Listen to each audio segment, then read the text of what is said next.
Hi, thank you so much for tuning into this video today. My name is Brandon Burden, and I'm the president and founder of Daniel Nation. And on today with me, I have JoAnn Fleming, who is the leader of Grassroots America, We the People, and Chairman Abraham George, who is the chairman of the Republican Party of Texas. We're coming to you with a very important message to the Republican Party of Texas and the grassroots of Texas, because Texas is in very I won't use the word perilous times, but definitely precarious times. And we're seeing a lot going down with the 89th legislative session that has many in our party concerned and many in the grassroots even angry over what we are seeing.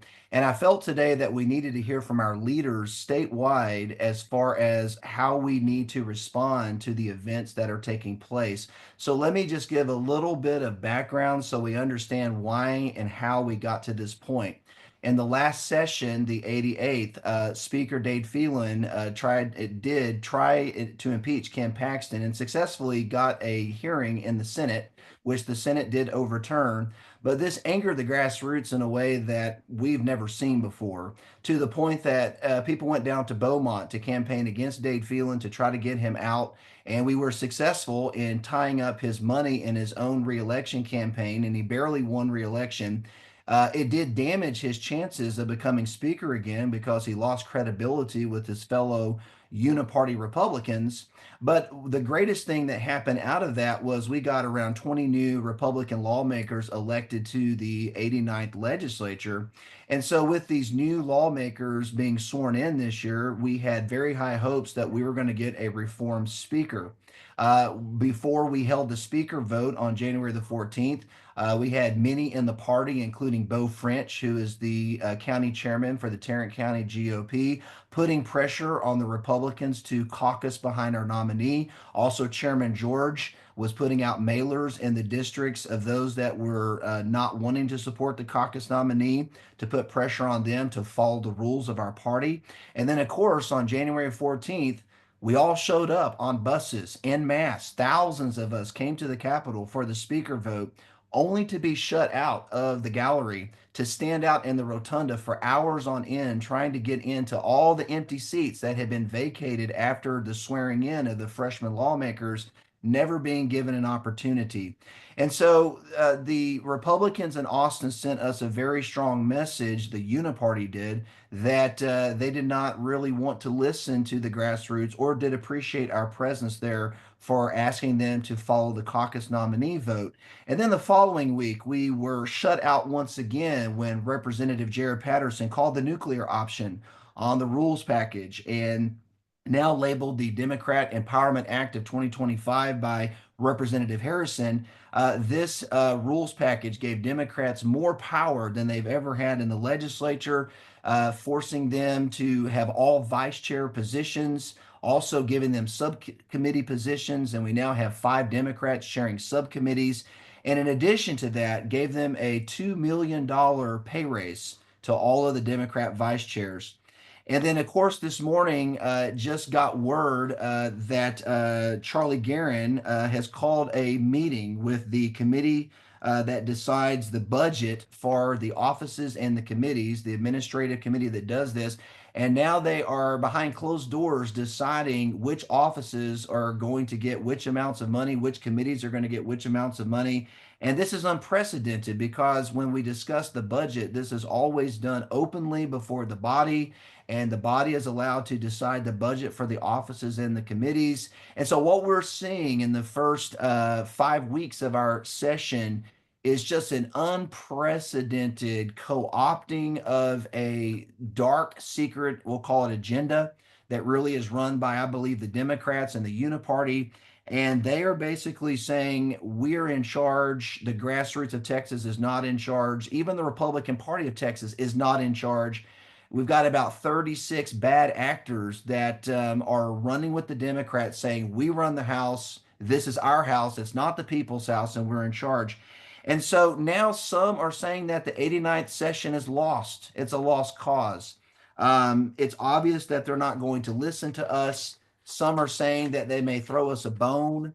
here and there with maybe school choice, but even the school choice package, many are divided on the way that bill is written with SB2, and we're not really sure that it's truly a conservative bill.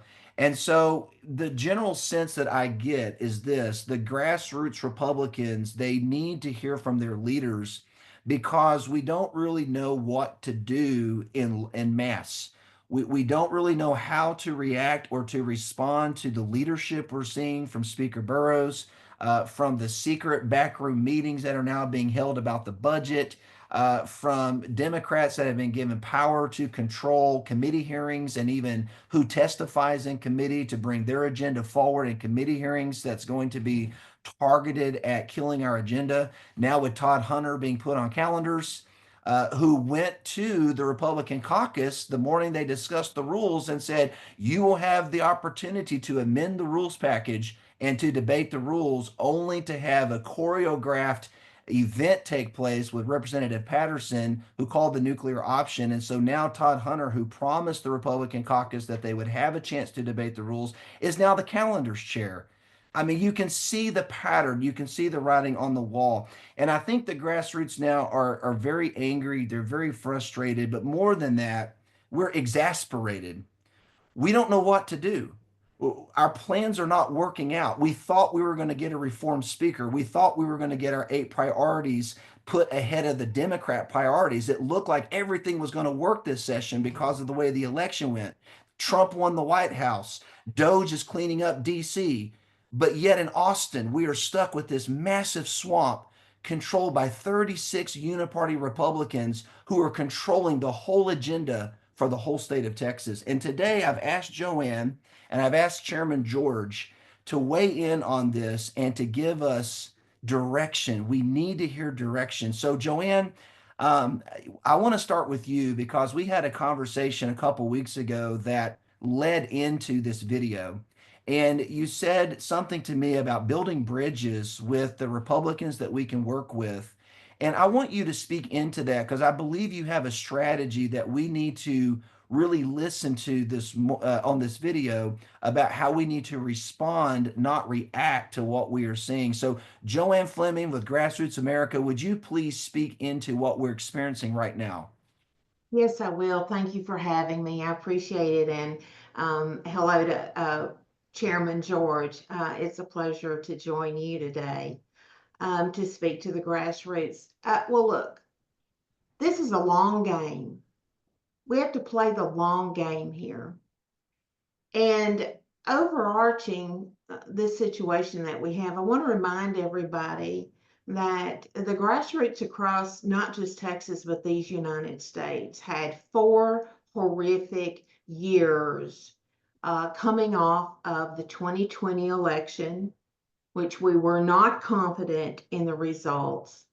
And we saw President Trump persecuted in the courts with lawfare, and we saw the Democrats and the hard left like a pack of wolves over a carcass. And God intervened. I believe with all of my heart that God intervened on our behalf. And President Trump is now in the White House with his team, moving at lightning speed. And I want to tell the grassroots this. I know that the same God who made a way for us with the November 5th general election is the same God that cares about what happens in our capital. And you know, and I know that this is not God's best for Texas. It just is not. So I would ask you all to take a deep breath, thank God for what He's already given us, and then plead our case to our Lord God to intervene. He changes hearts. Pastor Burden can't change a heart. JoAnn Fleming can't change a heart. Chairman George can't change a heart, but God can.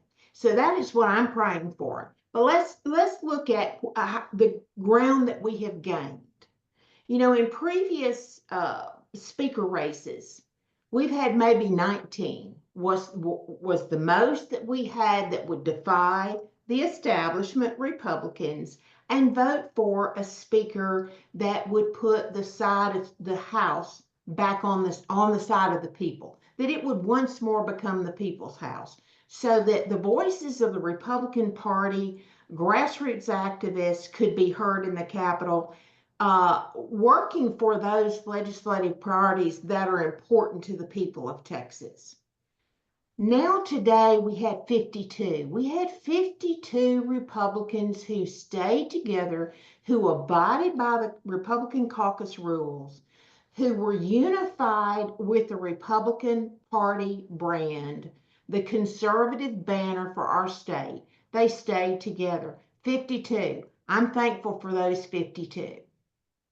Then when we got to the rules, we lost 30 of those in the rules. And I'm going to tell you where I am today.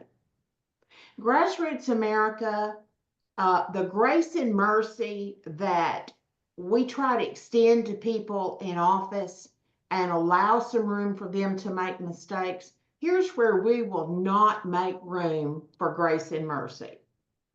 That is with the 36 who have a history, a pattern of colluding with Democrats to thwart Republican legislative priorities.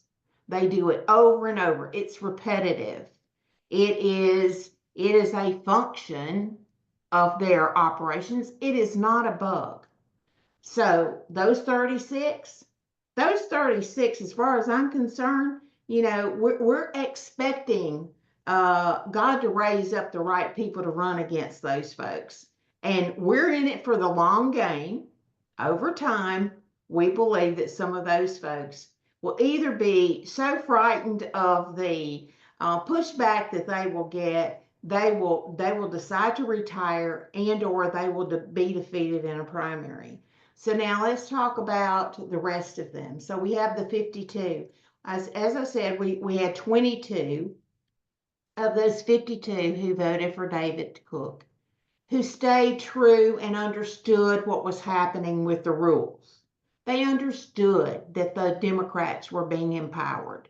Well, for some reason, there were 30 of them who were, and I've talked to many of them, they were confused. They thought if they went back home and they didn't vote to eliminate Democrat committee chairs, then they would get beaten up at home because they didn't do that. So whatever. Grace and mercy is extended to those 30. And I want to say to any of those 30 who are watching, Grassroots America, we the people, wants to work with you. We will help you advance your legislative priority bills, those good bills that we can agree on with the SRECs. I am telling you, we will help you and support you. And I would ask grassroots to do the same thing with them as we work with the 22. Because look, you have to fight with the army that you have, not the army you wish you had. And look, if we take these 30 and we act like the left and we become a pack of wolves, and those are just 30 carcasses that we decide we're going to just tear apart every day on social media. Guess what you will do? You will drive them into the arms of what I call the Austin cartel. They have plenty of money and will embrace them. And before you know it, some of those 30 will go with the 36, and they will be a permanent fixture in the House. They call themselves Republicans, but they collude with Democrats. So my message is this: let's work with those 30 and the 22. We got 52. We can do a lot with 52. God can do a lot with 52. And I bet you that we can advance some of our very good legislative priorities. So let's leave room enough to do that. And let's play the long game, and let's try to get as many of these legislative priorities through a very successful hearing. I want everybody to go down there and to uphold the Republican Party principles of limited government and maximum freedom. Yeah, thank you, JoAnn. I mean, that's a really great way that you put it. And, we're going from basically playing checkers, which is what we're known for, to playing five-dimensional chess, which is what President Trump does. And we've got to start thinking long range for the long game. So, Chairman George, let's bring you in now to weigh in on this, because in the short term, our party, people in our party that I talk to, some of them are just like so frustrated that they don't think we're going to get any of our eight priorities passed. Of course, others are already calling for blood in the streets, which would be the pack of wolves that JoAnn talked about. They want blood, they want it now.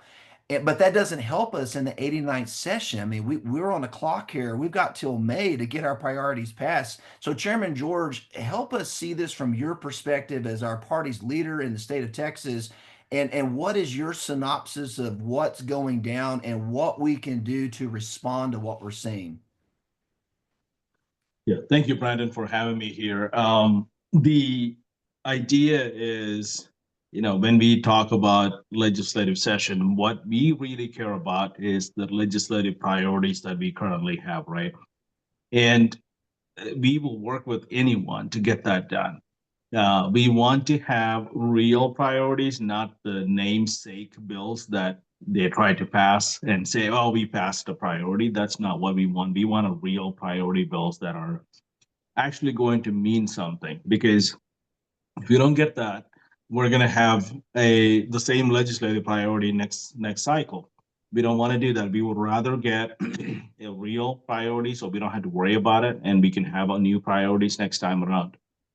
So some of the things are working really well, like Governor Abbott and also Lieutenant Governor Dan Patrick put some of our priorities, well, most of our priorities as their priorities as well.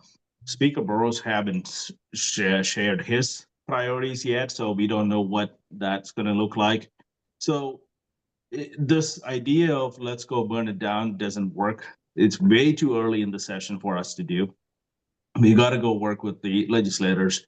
That doesn't mean we're going to compromise on our bills. And the way to do that is to continue to inform their constituents if they're not on our side. And that's what the party is willing to do and party is doing today. It's like if one of our legislators, House members, mostly because Senate is very conservative, they're getting their stuff done.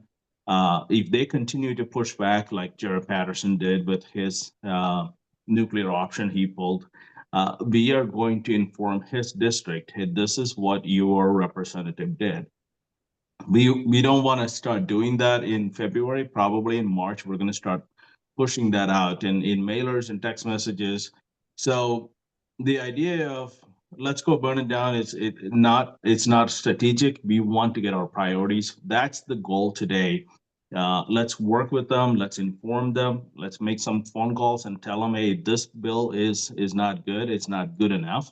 Sometimes it's a good bill, but it's something like SB2 where there are strings attached to it.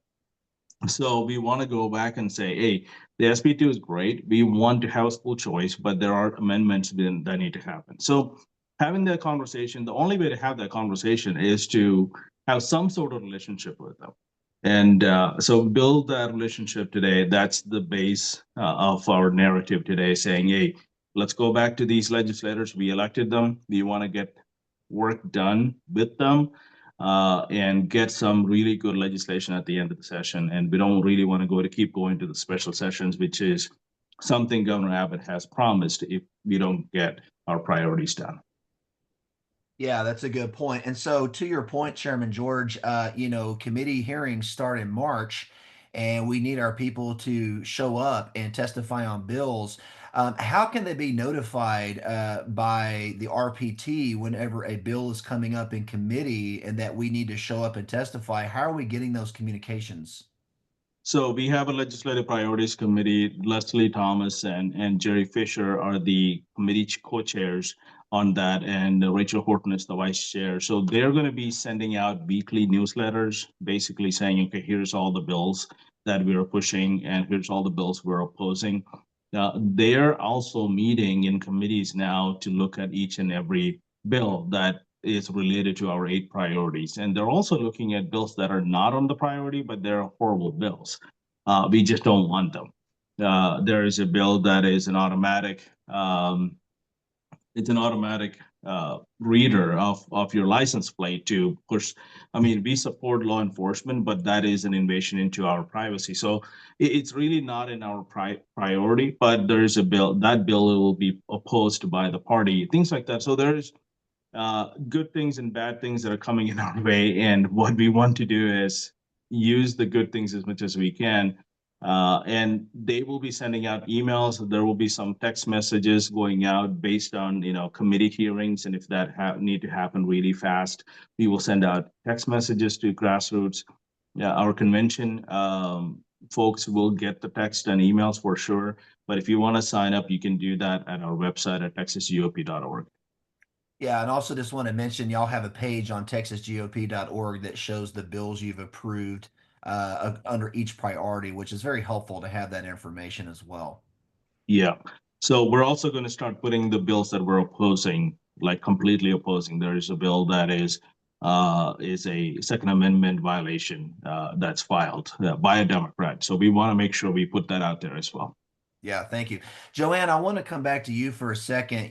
We've talked about building bridges with the Republicans that voted for David Cook and that voted against the nuclear option and voted against the rules package. And some are calling them the Alamo Republicans. There's 30 of them, give or take. And then, of course, you add to that the 22 solid, Republicans that are just hardcore with us for the 52 total. But I want to ask you about the 36 uniparty Republicans who voted for Burroughs, who voted for the rules, who voted for the nuclear option, who, they are in lockstep with the Democrats. And I think people watching this video need to understand that Chairman Burroughs was elected by a majority of Democrat votes, not Republican votes. We had 36 Republicans, but was it 46 Democrats who voted in favor of Dustin Burroughs for the speaker? So we had 10 more Democrat votes than Republican votes. So we basically, in essence, have a Democratic elected speaker for the House. But JoAnn, these 36 Republicans that we're calling now politically unredeemable, do we keep wasting our time when we go to Austin talking to their offices, or do we just ignore them like they're ignoring us?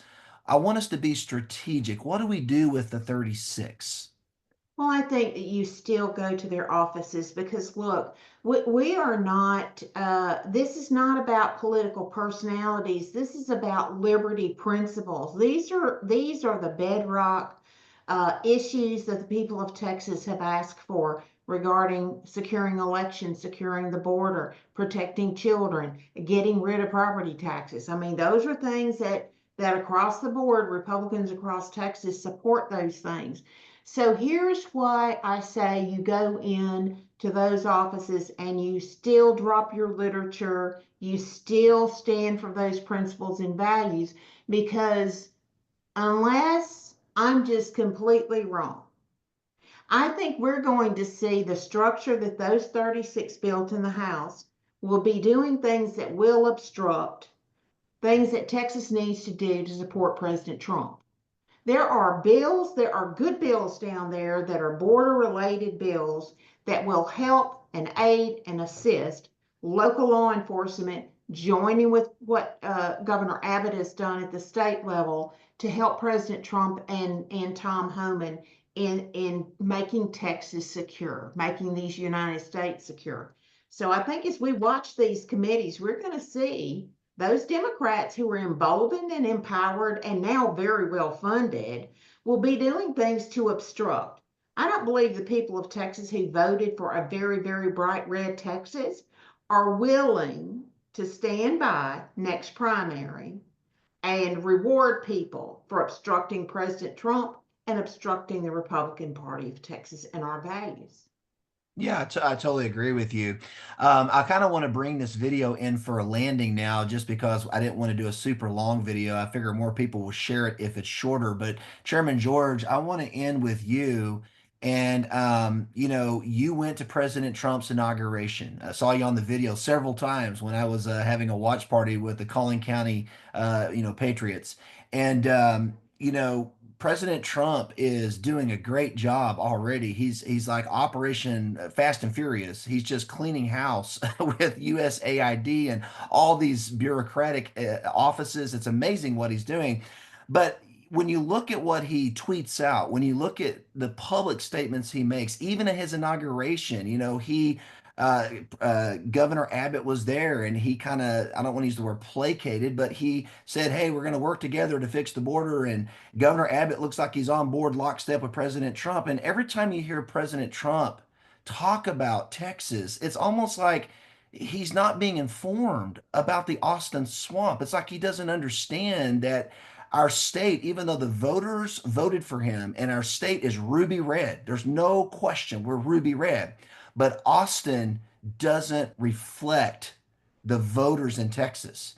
And so my question is how do we make President Trump or Elon Musk, who's moved his company to Texas, how do we inform them? How do we get this video to them, for one thing? How do we get this video to President Trump and Elon Musk saying, guys, Austin is not going the way that you think it's going, and Texas is not really going MAGA with our legislation like you want it to. We got a problem cooking here, and y'all need to be aware and need to weigh in on this. Abraham, George, how do we get this messaging to President Trump? Well, I think they are aware at this point because some of the things that are coming out from DC from Elon Musk, asking if Burroughs is going to pass the school choice is one of them. I also think Lieutenant Governor Dan Patrick is very influential in Trump administration. He is making President Trump aware of the things that are happening here. One of the things that I do want to say is I was at an event with JoAnn Fleming at her event a few weeks ago, and she showed a map of the Texas versus Texas legislator, and the Texas legislator is very purple. The Texas itself, the state of Texas, the people are very red.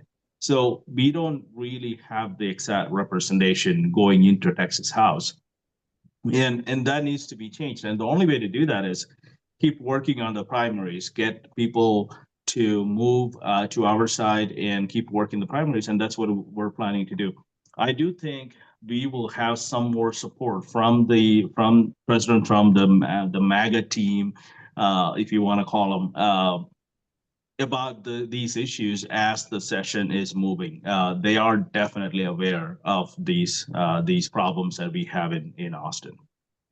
Yeah, I appreciate you weighing in on that. And of course, my last question, and I'll conclude with this.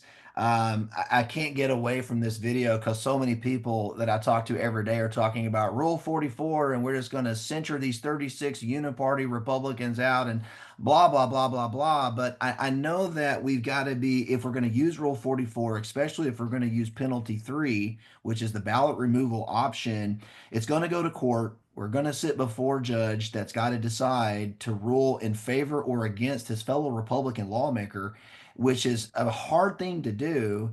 And I know people are looking to you for leadership on this area, Chairman George, and I'm also trying to follow your lead and give the grassroots leadership that I'm leading.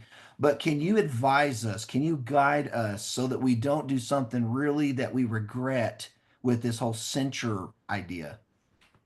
Absolutely. So Rule 44 allows us to remove someone from ballot, which is like the top punishment for a representative who is elected as a Republican who doesn't follow Republican principles and party platform and things like that. So uh, I gotta say that is like the last option we have to exercise, but we want during the session, we want to work with them to get them to our side and see if they will do the right thing. If not, the name of the party belongs to the grassroots. It belongs to the people. They get to use it when they run for primary. And if the party's principles and the priorities are not being upheld, at that point, the party have to make a hard stand and say, well, yeah, we're not going to let you run again because you're not really a Republican. You don't care about Republican policies and principles. You care about Democrats, and you put Democrats in charge. I just realized a few minutes ago, a tweet came out that Dustin Burrows is Speaker Burrows is giving the Democrat the vice chairs $5,000 each for their every month. So these are tax dollars. Our property tax is absolutely crazy here. And then to go and spend more government to see in DC, they're actually cutting government. It's the drastic difference between us and DC now. When people say, well, we don't want to be like DC, well, at this point, I want to be like DC. I want Austin to start doing what President Trump is doing in DC. So there's more work to be done, but Rule 44 will be one of the tools that we use when it comes to next primary, but we are not quite there yet. Yeah, I totally understand. JoAnn, any last words you'd like to say on Rule 44 or anything that we've talked about as we conclude? Well, we just need to be very judicious and careful about those things that if we use Rule 44, we need to be very consistent. We need to be very precise in following those rules. And look, you don't have to make anything up about Republicans who stray from principles. Their records will show you what they are. And I think once we see what their voting records are down there, I think there will be ample opportunity with some of those to document those for Rule 44 and to use that judiciously at the right time. Yeah, I agree. Well, just to sum up, guys, we need to build bridges, not burn down town hall at this point in the session. We need to work together to get our priorities passed. Committee hearings are coming up in March, and we need to show up and register our opinion either in person or using the online forms that the legislature provides us to register our opinions. I would also say that if we've got subject matter experts out there on the 8 RPT priorities, your testimony will carry weight. And if you can weigh in on those areas, we need you to show up. I know Chairman George will be at the Capitol in March. I will be there March 11th and 12th. I will have grassroots folks at the Capitol every week, starting the first week of March. We will be down there weekly. And so I just want to encourage everybody, if you're not subscribed to our mailing list, we send out a lot of good information. JoAnn Fleming's got one of the best email lists in the whole state. I'm sorry, JoAnn, but you just do. And she sends out great information all the time. So that's Grassroots America, We the People. You can find her online. Of course, Chairman George, they're going to be sending out legislative reports very soon. Bills we need to be paying attention to, bills that we need to kill. So make sure that you opt into the mailing list on Texas GOP. And then DanielNation.com, we put out the information about the trips to Austin. So if you want to go with us, we're going to be doing overnight trips, staying for more than one day. And so we need to stay there for a couple of days to testify and do office visits. So if you want to be a part of that, opt in at DanielNation.com. And then I just want to conclude by saying that this is a spiritual battle first, and it's a natural battle second. And I called for a statewide fast 2 weeks ago and asked everyone to pray and ask God for an answer to this problem. And the Lord gave us an answer on our prayer call 2 weeks ago, and He told us that we needed to write out decrees and declarations over Texas according to Scripture, and we need to begin to pray God's word over our state every day. And so I've put a document together that's 2 pages, declarations and decrees based on Scripture that you can get through my mailing list at danielnation.com. And every Tuesday from 12 to 1 p.m. Central Standard Time, we have a prayer call where we are declaring those decrees and praying over the legislature. And I would encourage you to join us on our prayer call and join us in releasing those decrees.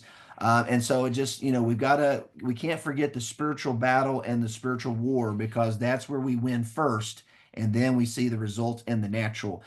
Chairman George, thank you so much for being on this video today. JoAnn Fleming, thank you so much. It's always an honor and a pleasure. We will be distributing these videos, this video out through our platforms shortly. And so please share this far and wide, especially if you have a relationship with Elon Musk or President Trump. I want to make sure they get this video in their hands. God bless you guys, and thank you for being on today. Thank you.